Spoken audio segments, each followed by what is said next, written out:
Hello, and welcome to Warhammer 40k's Grim History from the Beyond. I'm Zeckthar, And I'm Yuksen. and we are the chroniclers of all that was, and all that will be in the 41st millennium. We've seen the rise and fall of many empires, and for the next couple of months we will be discussing the tumultuous history of the world of Armageddon. That's right, Zeckthar, and this week we'll be discussing Gazgul's second invasion of Armageddon. Okay, alright, Andarchy, the time has come for the boys in black to show up. The constant crusaders, the non-compliant Codex Astartes chapter, Due to their inability to read. the Black Templars. Being interrupted from his very first crusade, High Marshal Helbrecht abandoned the Ghoul Star Crusade to come to the immediate aid of Armageddon, bringing 3 full crusaders of his Space Marines to answer the plea for aid. The Black Templars fought bloody campaigns throughout the ash wastelands of Armageddon, but it was in space that their greatest contributions was made to the defense of the world. The 3 Black Templar crusades assembled at the chapter keep on the world of Fergax and set course for the Segmentum Solar. Upon arriving at the war-torn world of Armageddon, Helbrecht's experience of commanding great fleets made him a natural leader of the assembled Adeptus Astartes starships, while Black Templars Marshals Ricard and Almeric took their crusades to the surface of Armageddon. The war in space was bitterly fought, with Helbrecht leading many storming actions aboard Orc space hulks. The Imperial Navy fleet, under the command of Admiral Parole, began to whittle down the massive fleet of Orc starships and space hulks, and the reduction of Orc ground reinforcements eventually began to tell on the Greenskins' war effort. By the commencement of the Season of Fire, where the surface of Armageddon became hostile to all life because of the extreme volcanism, the fighting between Orcs and humans had boiled down to an uneasy stalemate. The Black Templar's success in blunting the Orc invasion was shattered when Helbrecht's crusade returned to the space hulk Malevolent Red. Earlier in the orbital engagements, this hulk had been heavily bombarded by the Black Templar's battle barge, Light of Purity, and damaged by charges planted by Black Templars boarding parties. It was at this time Helbrecht decided to put an end to the hulk once and for all, and gathered his crusade and all of his sword brethren Terminators to launch a massive boarding assault. An assault of this kind had never before been attempted on such a scale, but Helbrecht was determined to put an end to the gargantuan spaceborne monstrosity. The first stage of the assault was a teleport attack led by the Black Templars Terminators. The Terminators established a perimeter to allow the rest of the Templar forces to board the hulk. The Orc response was immediate, and the Terminators came under heavy assault. Casualties mounted, but Helbrecht was determined to make room for the reinforcements. Thunderhawks and boarding torpedoes made it to the hulk and joined the fighting at the perimeter. The Terminators held the Orcs at bay, but it was a tenuous achievement at best. The second phase of the mission began as the crusade organized into strike teams to lay the heavy thermal charges that would tear the Malevolent Dread in two. Helbrecht himself would lead the most important team, despite having been wounded several times already. Helbrecht was determined to plant the charges that would initiate the chain reaction and destroy the Hulk once and for all. Along with his command squads and the Templars' Emperor's champion Vosper, Helbrecht pushed deeper into the Hulk. Now for the second phase, the Terminators led the advance, forming the spearhead of the Templars' forces as they fought their way through the twisting corridors of the Hulk. Once they abandoned their relatively secure firing lanes, however, casualties began to increase yet again. But with the support of the entire crusade, the Terminators managed to press through the Orc defenses. As more and more strike teams broke off to complete their individual objectives, the Templar forces became ever more vulnerable to sudden ambush and attack. It was as the Templars broke into the cavernous gap between the two of the ill-fitting starships that made up the Hulk that the Orcs launched their greatest assault yet. Over 1,000 of the greenskin monstrosities threw themselves into the bolter fire laid down by the Templars, heedless of their losses. An audible crack sounded as the Orcs smashed into the Templar line. Their advantage lost, the Templars nevertheless managed to hold the line. Vosper and Helbrecht led the counterattack, fighting into the Orcs with unmatched skill, building a pile of Orc dead at their feet. Slowly, the tide of battle turned as the Templars reformed behind the champions to cut through the Orc horde. As the two mighty warriors slashed their way through the orcs, they came upon the largest of the foul creatures, the Space Hulk's war boss, who tore through the swirling melee, cutting down warrior battle brothers wherever he went. Filled with righteous fury, the Emperor's champion Vosper called the massive orc to account and faced the creature in one-on-one combat. Each Templar whispered a prayer to the Emperor as Vosper and the orc war boss crossed blades, praying for the champion, who was the very embodiment of all that their chapter held dear. Unfortunately, the Emperor did not answer their prayers. Perhaps they could not be heard over the thousand guttural voices roaring. Vosper did put up a mighty offense and attacked the orc warlord with huge two-handed sweeps of the chapter's famed black sword, driving the creature back step by step and slowly gaining the upper hand. But as the war boss reeled back from the powerful overhand blow, he became enraged and recovered with inhuman speed, driving Vosper back. And though the Emperor's champion met every blow of the orc's sword, he could not stop the creature from barreling into him. Knocked off balance, Vosper could not stand aside as the war boss split his skull in two. Their champion's fall was the turning point of the battle. Despite High Marshal Helbrecht's best efforts, the Templars faltered, and the orcs redoubled their efforts. The High Marshal was forced to the ground, swamped by dozens of greenskins. His command squad pulled him clear, but an orc chopper was buried in his chest armor. As the Templars fell back, many were brutally cut down, and the casualties for the chapter went from bad to horrendous. Many groups of Templars found themselves cut off as the teleporter arrays of the Light of Purity overloaded with a strain of teleporting units back on board. Without an effective defensive perimeter, there was nothing the Crusade could do to rescue the stranded squads, leaving them to do nothing but try to sell their lives as dearly as possible. By the time the Light of Purity pulled away from the Space Hulk, almost half of Helbrecht's crusade had been lost, and Helbrecht himself had been critically injured, only his enhanced body keeping him from joining the Emperor. Yet due to the season of fire that fell upon the combatants, the fighting of the planet's surface finally stalled as the orcs found it difficult to advance in the face of the world's rampant volcanism.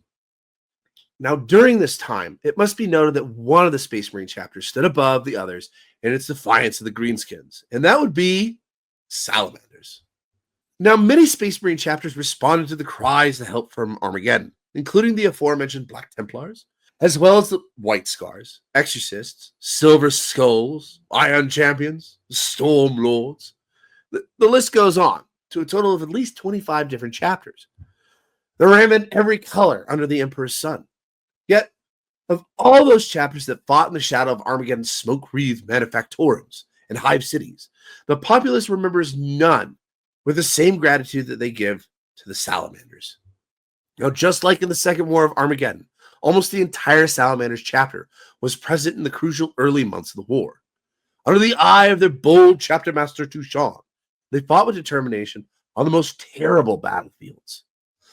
When the din of battle grew quiet and the orcs' attacks slowed, the salamanders did not sit idle, but instead launched several devastating counterattacks against the orcs, landed by the orcs along the Hemlock River, preferring the close-quarter fighting to be had in the maze of crudely carved tunnels that lay within the interior of the orcs to the long-range duels in the desert. The salamanders made their mark. By the start of the Season of Fire, 9 orcs had been destroyed by the salamanders' attacks, killing untold thousands of greenskins. The glory of such battles was one shared with many other chapters, and alone it does not explain the fierce loyalty that the salamanders engendered in the people of Armageddon. The truth of the matter remains that while some chapters fought for the Emperor, and others for the renown and the glory to be earned, Touchon and his salamanders fought each battle to save the lives of the people of Armageddon.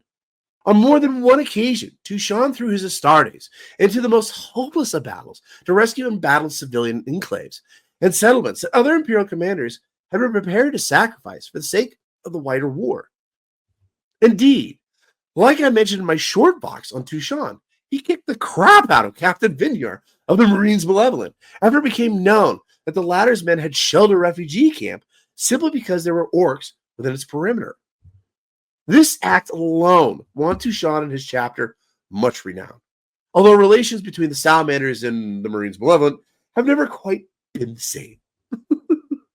I'm sure Touchon's really choked up about that, Yuksen. I'm sure he's feeling real bad about that one. But the majority of the Salamanders departed Armageddon following the Season of Fire. But the chapter's work was still not done.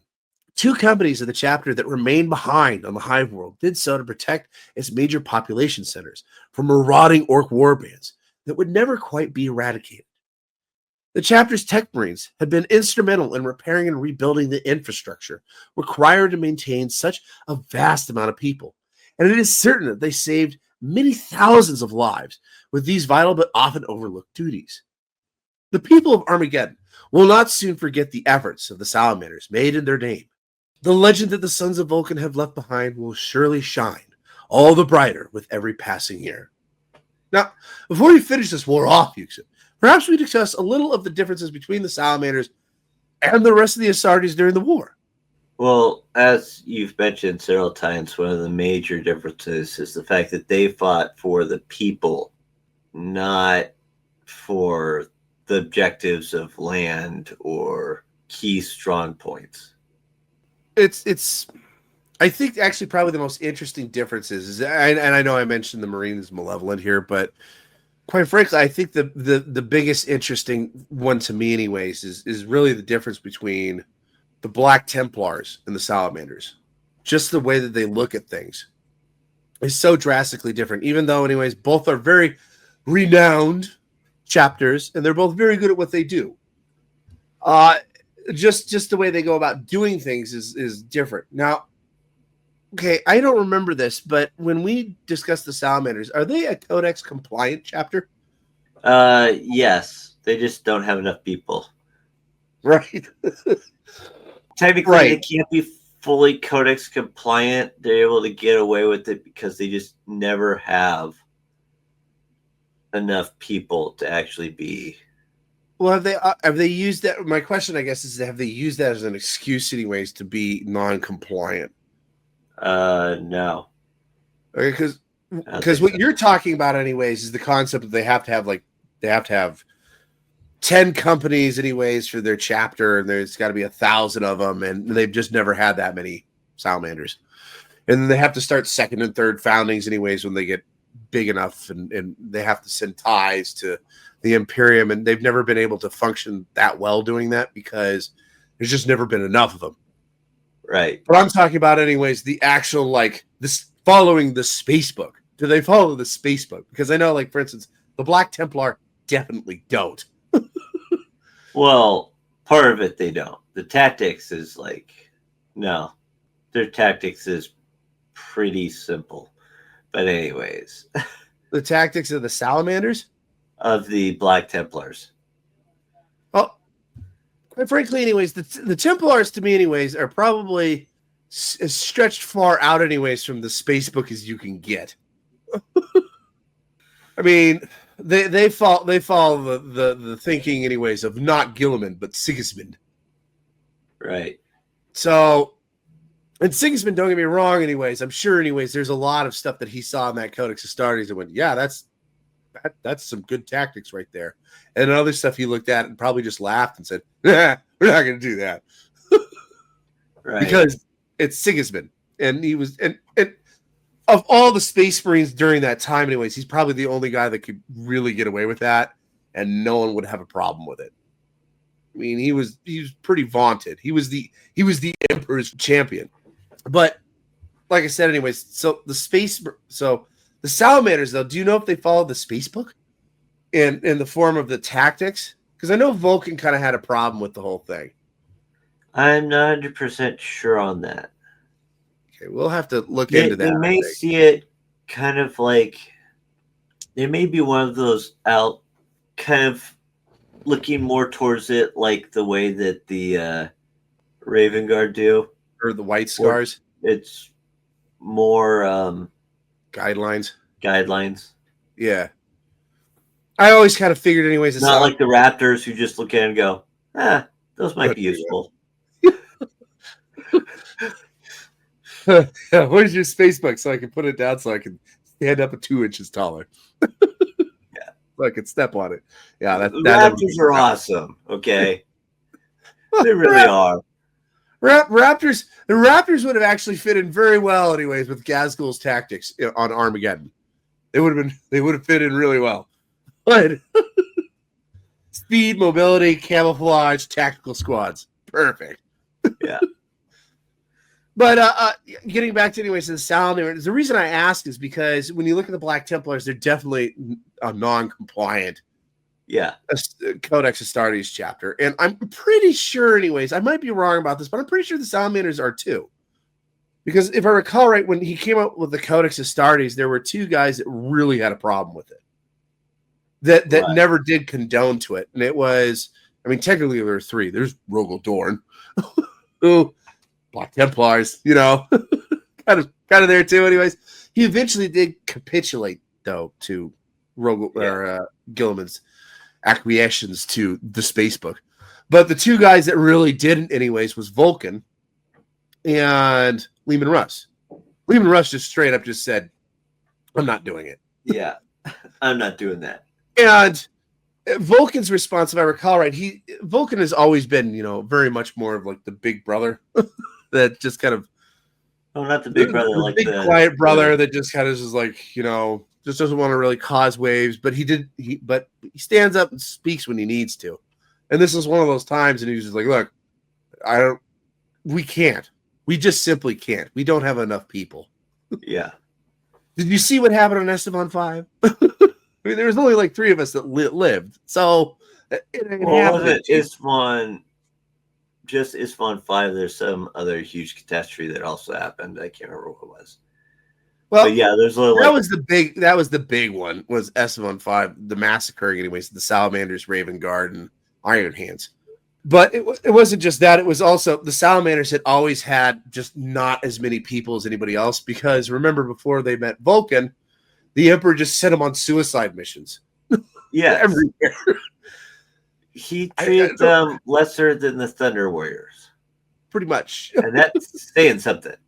Disposable, yes. What I'm trying to get at here, anyways, is that neither one of them follows the space book, right?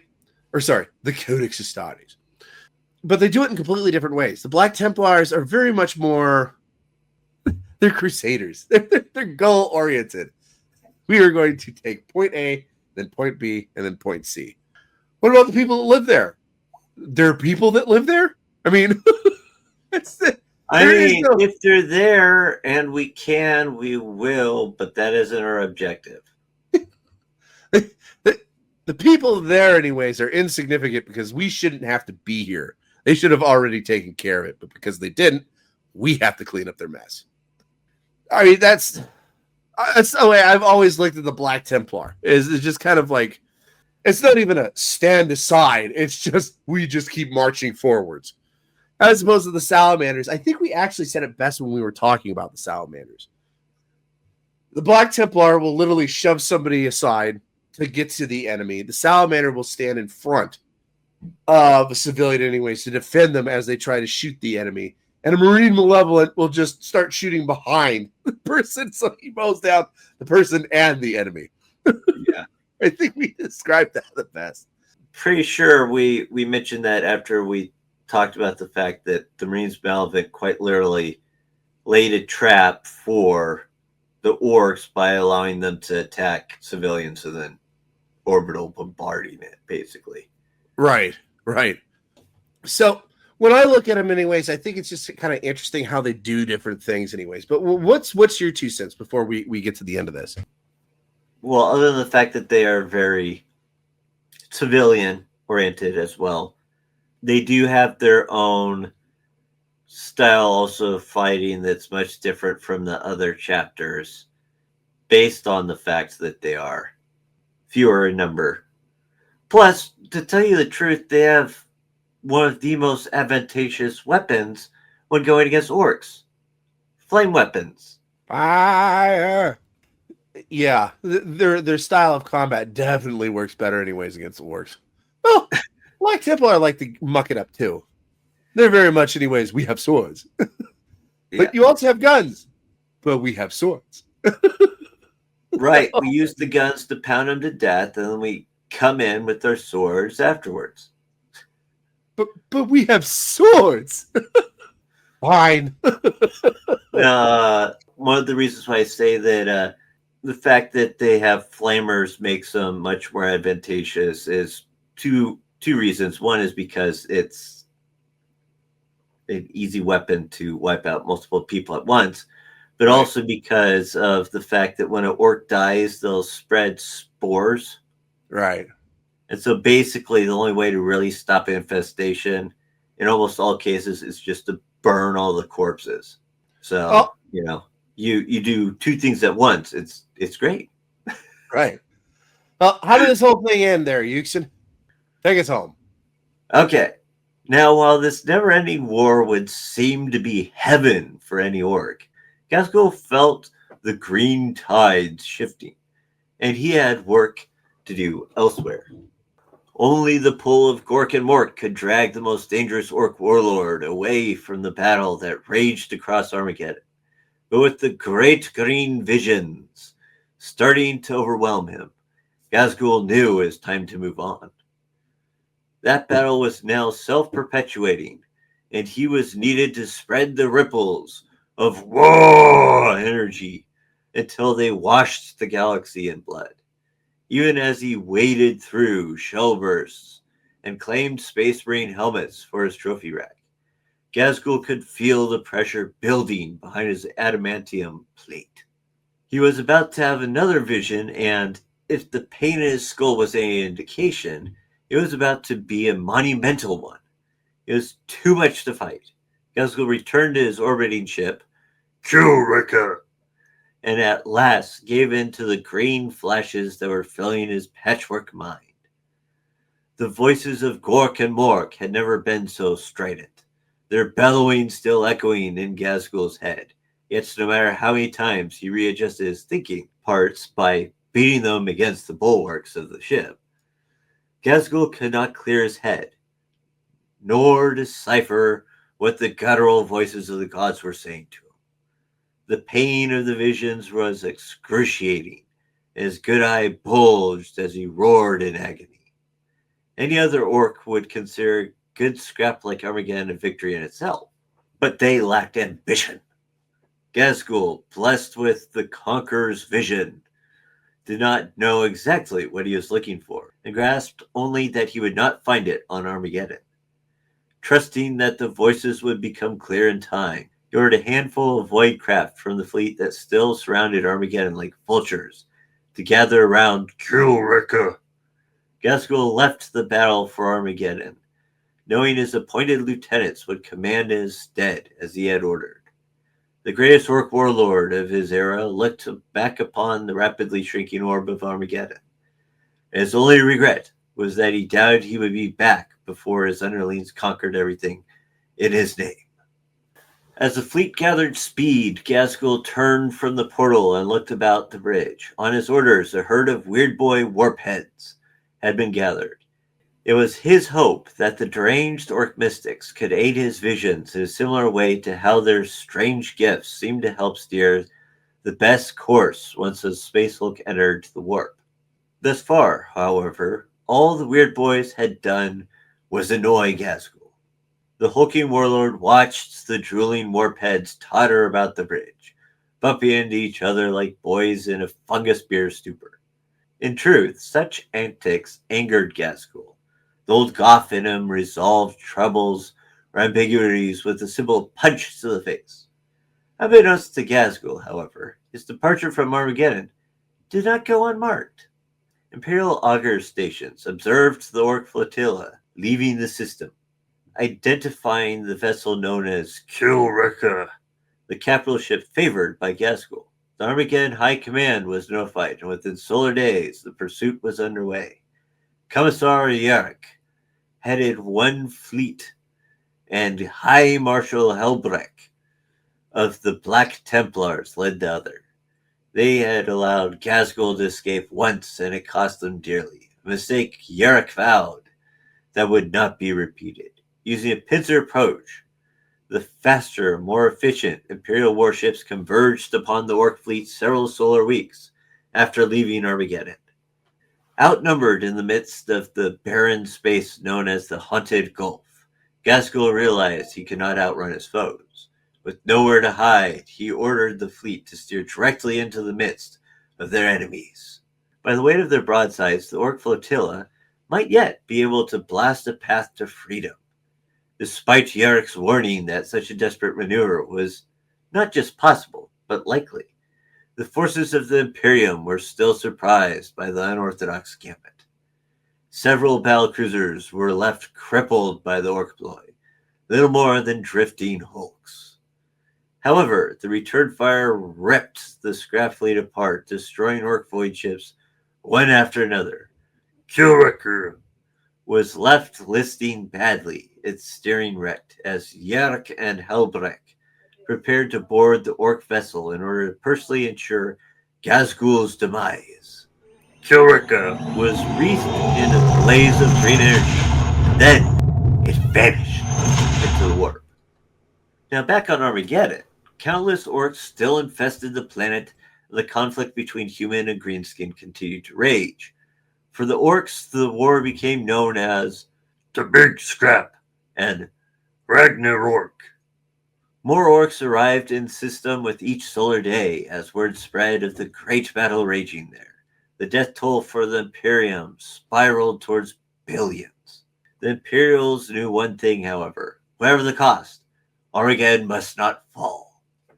The state of Armageddon and its surrounding planets is currently dire. Billions of Imperial soldiers and citizens have died, and many of the hive cities of Armageddon now lie in ruins. The damage done to the world by the Third War for Armageddon is some of the most devastating ever suffered by the people of the Imperium. Dozens of Imperial armies were decimated or destroyed altogether by the ferocious combat, and the damage done to the planet itself may take Terran centuries to repair. Most of the settled planets in the Armageddon system have been ravaged by Orc forces, and with Gaskell having fled into deep space, it is likely he will quickly rebuild his forces and carve out a new Orc empire for himself, unless the Black Templars and Yarick prove able to stop him. Not even the great warp storms unleashed by the birth of the Great Rift in 999.M41 could halt the fighting, but they did change its nature. During the period of the Noctis Aeterna, reinforcements were cut off for both sides, and those en route to the system were swept into oblivion in the warp. Those combatants who remained on Armageddon were forced to face not just each other, but oncoming waves of chaos demons. At times, so desperate were the defenders that Orcs and humans fought alongside each other against the greater threat. Such temporary ceasefires never lasted long. By the time the beacon of the Astronomicon burned bright once more, and easy travel through the Immaterium was possible in the Imperium Sanctus, an Imperial relief force arrived to find the landscape of Armageddon greatly changed. At the height of the warp storms, the demonic forces of Zench and Khorne had battled each other as part of their eternal competition in the Great Game. The Orcs and Imperial defenders sought cover as titanic greater demons dueled for supremacy. Fully half the planet was reshaped into a hellish landscape reminiscent of many demon worlds. A nightmare born of the warp, merged with the ruins of a war-torn hive world. The Imperial reinforcements, led by elements of 9 Space Marine chapters, with the Salamanders in overall command, succeeded in halting a demonic ritual that would have brought Angron, the demon primarch of the world eaters, back to the worlds that had defied him during the First War for Armageddon. So hang on, back up half a bit. This is why it ended, was because Gaskell just decided to leave? Yeah, pretty much. After that, it's kind of like, how the Second War ended because he left, yet there's still fighting going on the entire time. Yeah, this seems to be a little bit more than the last time, though. Last time it just seemed like a bunch of feral orcs that lived in the jungles. Yeah. This seems more like he left billions of orcs there. Yeah. Said, do what you do. Well, yeah, pretty much, though, it was considered the end. Like, I'm out. Okay. Well, the commander that started the war is no longer there. So I guess that means it's over. Oh, okay. Well, I guess now, anyways, they've got a new. So now there's just demons running amok on Armageddon. I have no doubt that orcs are still fighting and the Imperium are still fighting. Now, There's just now a third group. Now there's just, well, technically 4 groups because Sentient Corner at each other. Right. Well, on that note, we are out of time for today. Join us next week as we dig into the Black Templars more. In particular, the guy that we didn't talk about this week that is so crucial to Armageddon, and that would be Reclusiarch Merrick Grimaldus. Fantastic! But if you enjoyed our little show, could you please be so kind to push that subscribe, like, or follow button? And if you wish to help us expand our work on 40k lore, by all means, support us by joining our membership program on our YouTube channel, Tales of Asharaka. Yes. And most importantly, have a great day. And until next time, this is Zeckthar. And Yuksen. Signing off.